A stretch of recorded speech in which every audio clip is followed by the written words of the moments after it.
Doctor ने जितने precautions लेने चाहिए थे, जिस हिसाब से सर्जरी करनी चाहिए थी, वो सब की। तो ये हुआ एक कॉम्प्लिकेशन। अगर हम समझे नेग्लिजेंस क्या है, अगर डॉक्टर ने जो चीजें करनी चाहिए एक डॉक्टर की एक डिग्री के तौर पे, अगर वहां कहीं चूक है, वो डॉक्टर ने अच्छे से फॉलो नहीं किया है, तो हम उस एस्पेक्ट को एक नेग्लिजेंस बोलेंगे। बॉस, अगर अपन पेशेंट के हिसाब से देखें, तो एक पेशेंट जब किसी डॉक्टर के पास जाता है, तो अगर वो एक बीमारी के साथ जा रहा है या किसी को किसी तकलीफ के साथ जा रहा है, तो वो उसमें चाहता है कि इलाज हो और पूर्णतः इलाज हो जाए, कंप्लीट क्योर जिसे हम बोलते हैं। डॉक्टर वो चीज भी करते हैं, पर कभी कभी कुछ सिचुएशंस में पेशेंट पूरी तरह रिकवर नहीं कर पाता। उसके मल्टीपल लॉजिक्स हो सकते हैं। It could be because the patient is immuno compromise, जिसमें हम बोलते हैं अगर उसको डायबिटीज है, कोई और बीमारी है, जिस वजह से वो पेशेंट कंप्लीटली रिकवर नहीं कर पाए।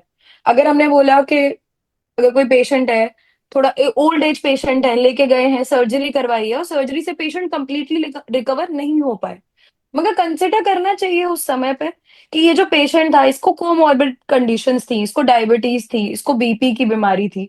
तो वो बीमारियों के वजह से ऐसा हुआ है कि पेशेंट कंप्लीटली रिकवर नहीं कर पाया है।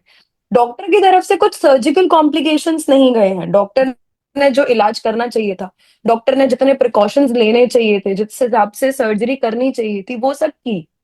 तो ये हुआ एक कॉम्प्लिकेशन।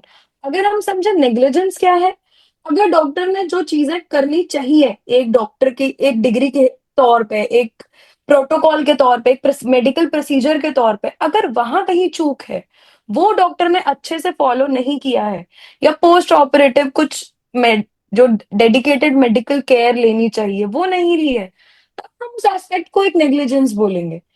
इन दोनों चीजों में एक डिफरेंशिएशन की लाइन है भी, जो काफी ग्रे और थिन ब्लड लाइन है।